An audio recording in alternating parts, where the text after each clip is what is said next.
तो हेलो दोस्तों, आप सबका स्वागत है मेरे कनक पर पॉडकास्ट में। आज अपन फिर से राज समानी के पॉडकास्ट पर रिएक्ट करने जा रहे हैं। देखते हैं क्या है ये पॉडकास्ट के अंदर। चलो भाई स्टार्ट करते हैं। One of the top two agencies in the world. There's RAW and there's the Intelligence Bureau, which is IB. Why did you say so? Indian intelligence is so good. They are very effective at being able to identify terrorist activities, threats to the homeland. And Pakistan's ISI uses terror. You need people to learn non-intimate killing first to sensitize them to the process of taking someone's life. You can't throw somebody into intimate killing and not expect them to have some kind of trauma. Even in the military, you see this in the United States, where they will show troops footage of combat, and then they will show troops footage of intimate killing, right? This person shoots that person. They'll show them body disposal, they'll show them surgery, they'll show them all sorts of blood and guts and violence to get them sensitized to what they will have to do when they're on the battlefield. And they do that in a way to prevent against post-traumatic stress disorder, PTSD. How did you get desensitized? So first they started my career very much without killing. I didn't have to hurt anybody. And you travel the world, and what happens when you travel the world is you see how dangerous the world is. So I didn't have to hurt anybody, but you can see people hurting each other when you travel the world. When you go to China, when you go to India, when you go to Afghanistan or Vietnam or Cambodia, when you travel to Mexico, when you travel through Chile, you'll see pain. You'll see people with incredible infections on the street. You'll see dead bodies in the street. You'll see, people poisoned and defecating or vomiting. Like, you see terrible things that don't exist in the average American experience. And as you see those things over time, you start to build up a tolerance for the fact that human beings are just animals. That's the first step to being able to kill someone. Not seeing them as a person, seeing them as an animal, just a creature, just a biological mass, not any different than a wolf or a coyote, a bird or a deer. That was kind of the first step for me. And then after I could start seeing people as animals, then we started identifying that some animals keep you safe and some animals cause you harm. Right? And during my time especially, there was a focus on extremism, specifically Islamic extremists. And terrorists intend to do harm. They're animals that do harm. And the West, Americans and French and Canadians and British, we're animals that try to keep things peaceful. So what does a peaceful animal do to keep a harmful animal away? It hurts the harmful animal. So that's how I started getting migrated into more operations that were offensive in nature, not just intelligence collection in nature. And I started working in covert action and joint operations. And then we started building and planning operations that would use joint military equipment to execute operations against terrorist strongholds and terrorist organizations. And now when you see that you have a drone in the sky and you see the heat signatures of people on the ground, and then you give the order to fire the Hellfire missile or fire whatever bomb is being dropped, you see an explosion. It's a giant ball of red and blue and orange. And then it goes away and all those little heat signatures have stopped moving. And then you see more heat signatures move in because the military moves in to verify that everybody's been killed. And then thumbs up, mission success. And you give each other high fives and you move on to the next target. That's a non-intimate killing, but it's very hard to go from college to dropping bombs on people. So they have to walk you through a process. What's the most brutal training you underwent? The hardest training for me was cold exposure. And a lot of cold exposure training is married with first responder or field medic training. Because when you expose somebody to cold for long periods of time, their body starts to react. And it's a perfect opportunity for you to also practice medical triage. When do they need fluids? When do they need covered? When do they need to stop the exercise? And I'm not a very big guy, so I get cold very quickly. And when I get cold, my whole body wants to stop working. My brain wants to stop thinking. My body wants to start shivering. I can't keep my hands still. And going through that training was brutal. It was very difficult. What was the training like? I remember being there with other people who were unfazed by the cold. I've met people who can feel the cold, but they can mentally ignore it. And it's just incredible. And you see how different everybody is. And I think the reason that I'm calling it brutal for me is because it showed me how weak I was in one specific area. And that's a humiliating feeling to discover how bad you are. What's the training that probably you didn't find hard, or maybe even you didn't even go through that training, but something that you've heard of which happens in the CIA, and it's like really brutal, it's dangerous, and something that you would never want it to happen? In professional intelligence, it's nothing like the movies. And when people try to tell you a story that sounds like the movies, it's a good chance that the story isn't real. Because they are always working, especially during training, they have to prevent against trauma. And if you just think about that simple thing, you have to prevent against trauma during training, because if you traumatize someone in training, they're a broken operator. They'll never be able to operate in the field. So it's like building your house and breaking your window when you're building the house. What's the point? You have to replace the window. So much of training is very controlled. It's very, it's watered down in a way that it isn't scary. It isn't traumatic. It's challenging. It's difficult, but it isn't traumatizing. So we had to go through advanced interrogation training. How to give advanced interrogations, how to receive advanced interrogations. But all the stuff that you see in the movies about people being slapped, and I think there's a James Bond movie where they have a chair and his testicles are cut out of the chair so they can hit his balls underneath the chair. Like, that's not the stuff that we train on, because that's very, very unlikely to happen in the field. It's not realistic. And if you were to train someone that way, you would ruin them. You would traumatize them, or they would come out of that and they say, fuck this, I'm never doing this job. So you have to counterbalance the two. I say that because I want to make sure people understand that when you use the word brutal, most training isn't brutal. The real world is brutal. Training is not. Training is difficult and challenging to prepare you for a brutal reality. You said you went all around the world and you saw how dangerous the world was. What's the most dangerous thing you saw? So I remember being in South Asia. And there are these gangs of kids in South Asia that you think that they're just beggar kids. You think that they're just like homeless kids begging, but they're actually all managed by an adult who's almost like a pimp or a manager for the kids. And their job is to go out and beg from tourists, beg from locals, bring their money back, give it to their master, and then their master gives them food, right? Because the kids can't use the money without the master. And the master is in control of the food, which is what the kids really want. Well, sometimes the master also coordinates with gangs. So then the kids can actually go out and funnel people into an alleyway, or they can get people into a group. And then a gang of adults can come up and actually mug the people. And I've seen this in Africa. I've seen this in South Asia. And it's a very scary thing because the people who are being rounded up don't know it's happening. So here's 20 laughing, giggly kids who all come out of like a corner, and they'll put 5 tourists into a circle. And the tourists are like giving away dollars and giving away candy or whatever else.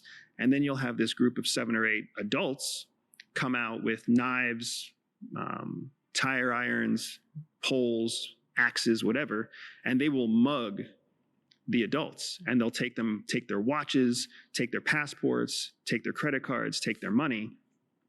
And if anybody tries to resist, they make an example out of them. So somebody says, hey, you can't do this, and they hit him over the face with an axe, and then all of a sudden he's got a big split in his face. And I watch this stuff happen all over the world, but particularly in third world countries. I watch this stuff happen, and the hardest thing is you're trained not to intercede because you're in that country illegally. You're there undercover. Your passport is not yours. Your driver's license not yours.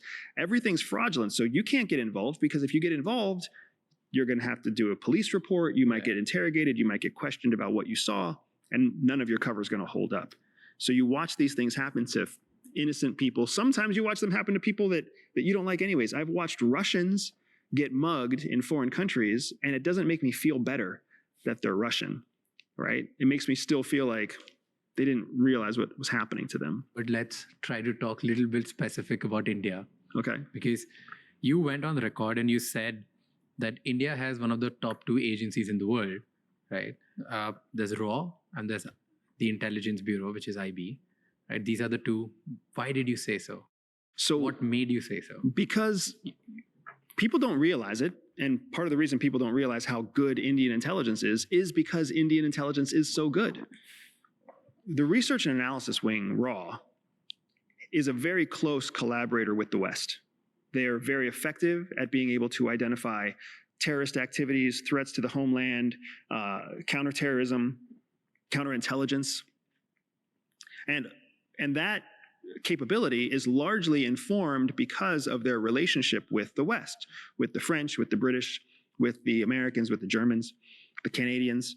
So there's this close partnership between Indian RAW and Western intelligence. And that gives them the best resources and gives them the best training, but it also gives them access to all the intelligence capabilities of those Western services. That said, what India is the most focused on is Pakistan. So almost all of their efforts are really focused on countering Pakistan, which makes it simpler for them because they don't have to look at 160 other countries. They only have to look at one.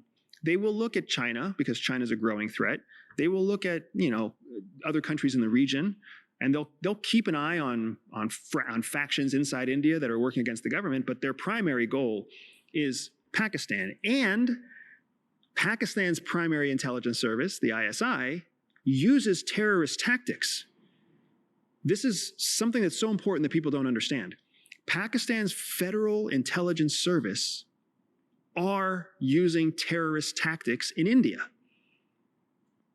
They're blowing things up. They're killing people. They carry out atrocities that the United States deems illegal, that the UN deems illegal. But it's so delicate with Pakistan that people continue to cooperate with them. Why? It was the West that really caused the division between India and Pakistan in 1947.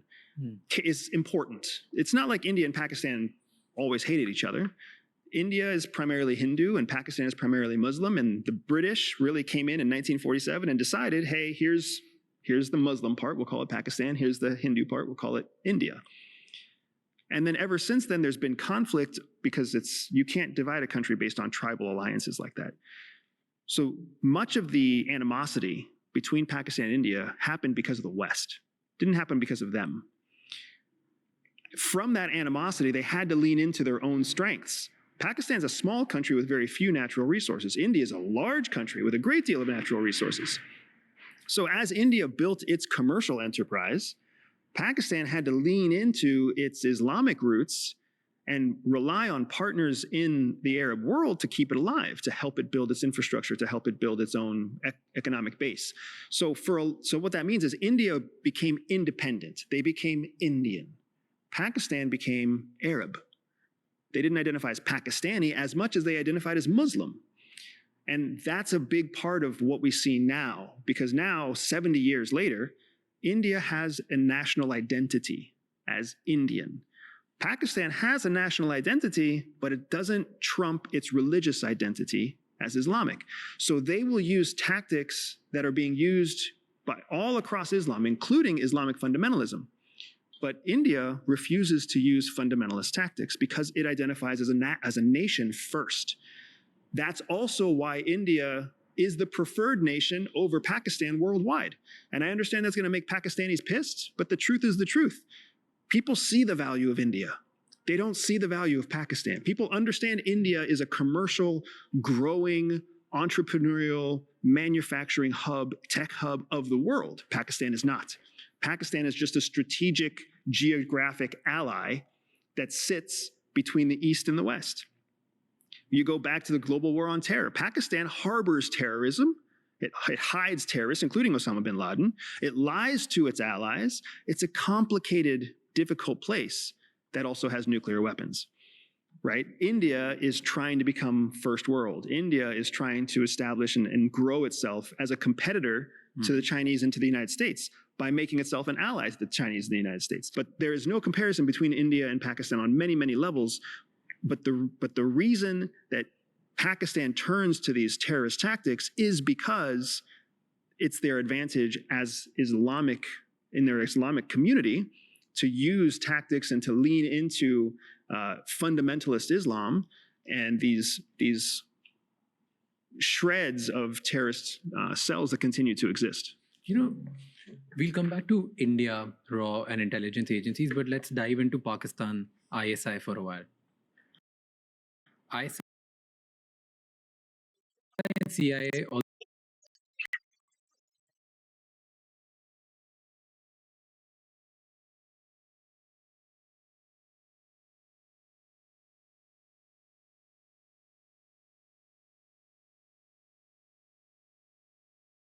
also hold relationship.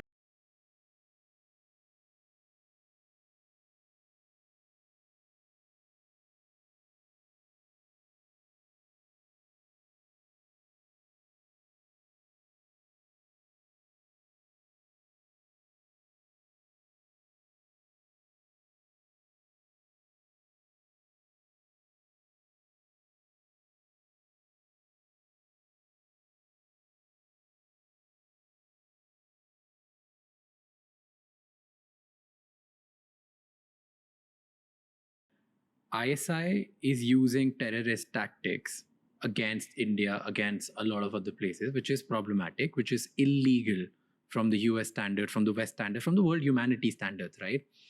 Still, you have a complicated relationship. Still, people support them in some sort of way. Why? Why would they do so? The fact that you call it a complicated relationship is exactly right. And the answer is in that definition. Pakistan also has incredible access into the Islamic world, into fundamentalist Islam. So while they may try to harbor terrorist activity directed at Afghanistan, directed at India, they don't want to harbor terrorists that are hiding there from Saudi Arabia, UAE, Bahrain, Qatar. They don't want to harbor other terrorists. So they have a very robust counter-terrorist capability. Their people are trained. The United States, the British have trained Pakistan to find and counter terrorist activity in Pakistan. The problem is Pakistan doesn't share all of what they know. They only share a portion of what they know. And what they share is valuable enough that the West continues to cooperate with them. The other thing is Pakistan doesn't trust the West because, again, Pakistani identity is heavily tied to being Islamic. So if their primary focus, if their primary identity is Islam first, well, the West is not Islamic. The West does not believe in Islam. The West does not predominantly follow Islam. So there's always this distrust on a religious level, which is a distrust on an ideological level. And then, of course, Pakistan remembers that it was the West that split the continent between Pakistan and India. So there's this inherent kind of animosity towards the West. So they help just enough for the West to reward them with money, training, resources, military equipment, etc. And Pakistan generates enough revenue that it can buy Western weapons. Because you specified an incident with Osama.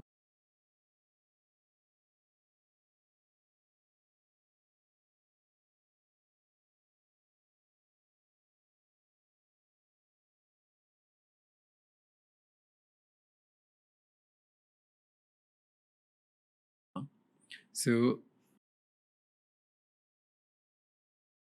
20 years, they were getting a lot of intelligence and working together against Al-Qaeda, right? So there was like, at one point you try to not share things because it's illegal, it's some sort, you understand that they support certain terrorists in some sort of way.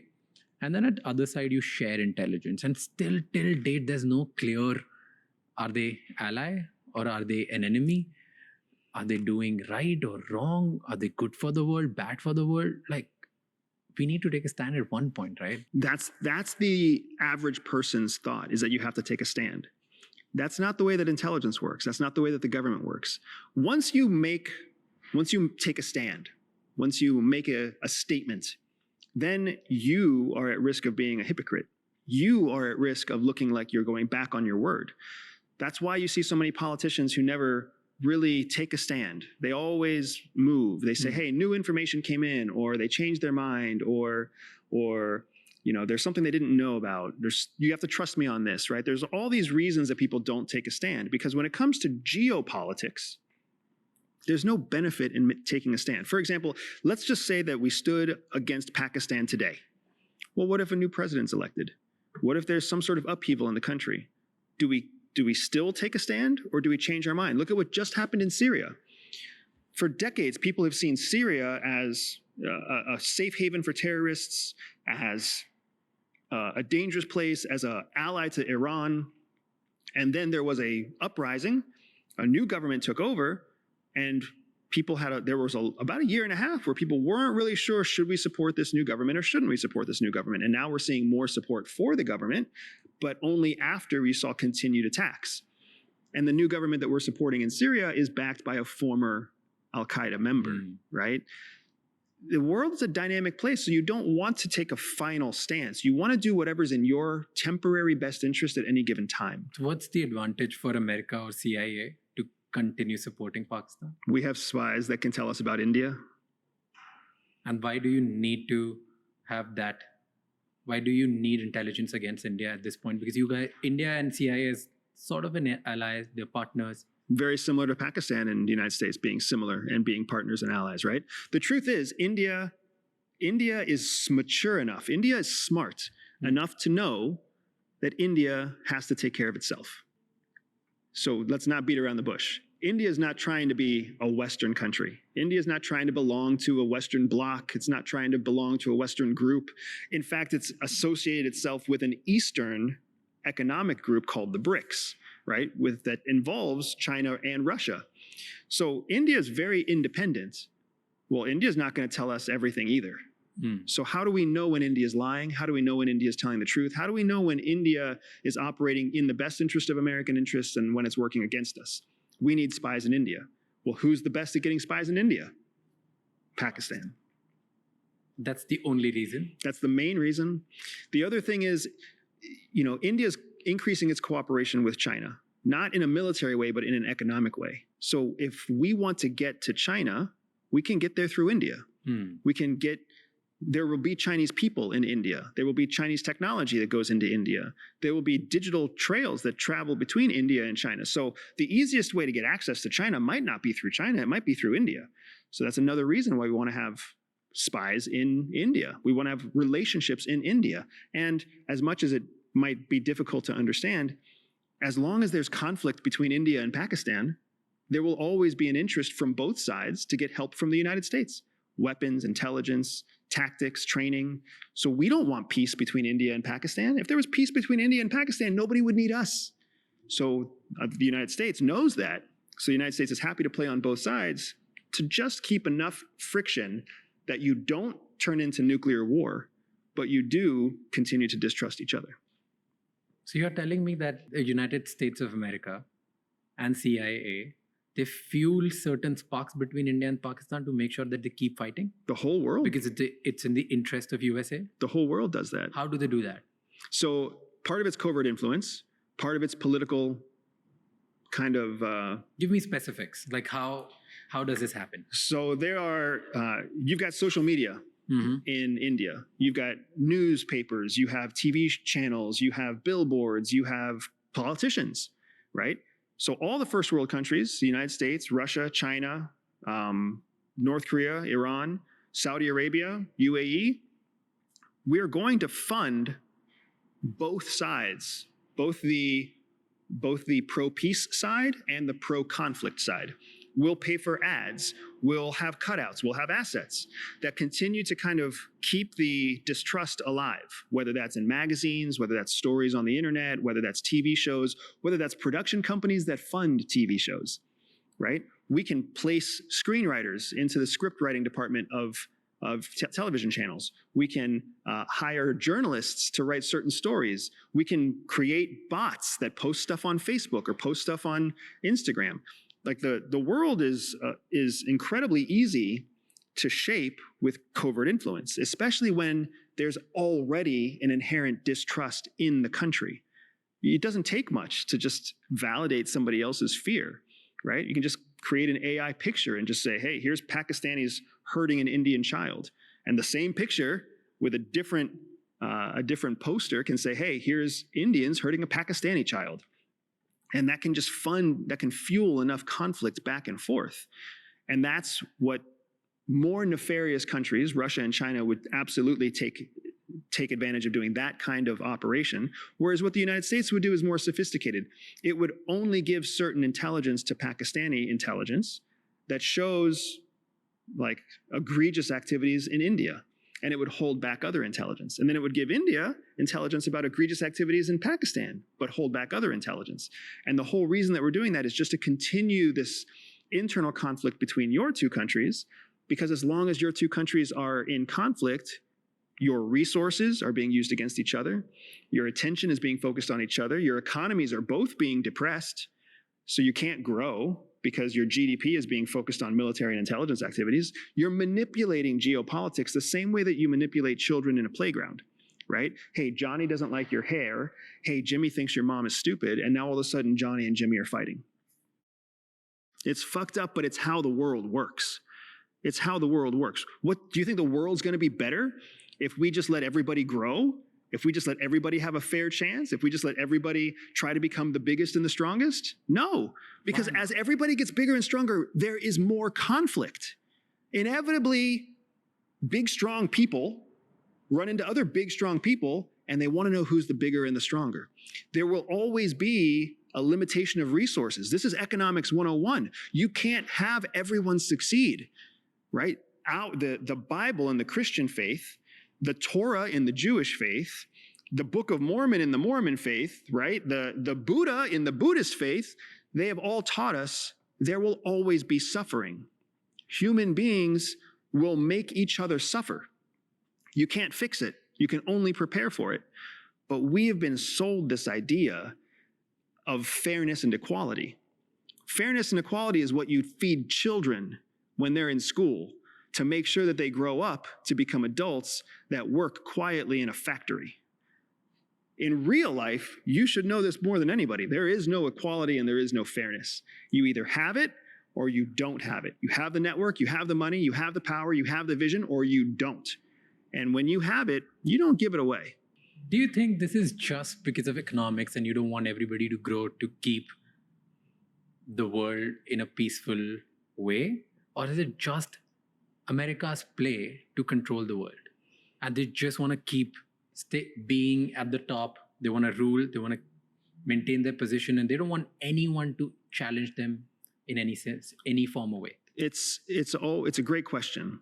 It's not America, because it's a strategy that existed long before the United States. Before the United States, there was the British Empire, there was the Ottoman Empire, there was the Soviet Union, there was the Persian Empire. Like, it goes back. There's the Aztec Empire, the Incan Empire. We've learned as human beings that you need to create an economic benefit, whether that's agricultural, whether that's technological, whether that's informational.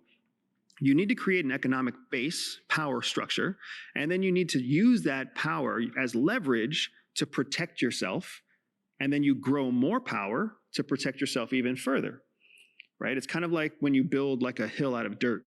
One scoop of sand creates a small hill, and then you have to scoop more sand to create that hill. But eventually your hill gets so big that your sand starts to fall into the holes that you were digging. So you have to dig holes further out. And further out again, and further out again, because you have to pull in resources to make your hill big.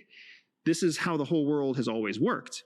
It's just that up to World War II, it was never global, right? Prior to World War II, you had a strong country in Asia, a strong country in Latin America, a strong country in Europe, a strong country in North America, and we were all kind of segregated. We were all different, but we had to ally during World War II. We had to start sharing resources during World War II. UK is getting bombed. America's not getting bombed. So America gives its money and weapons to the UK to protect it.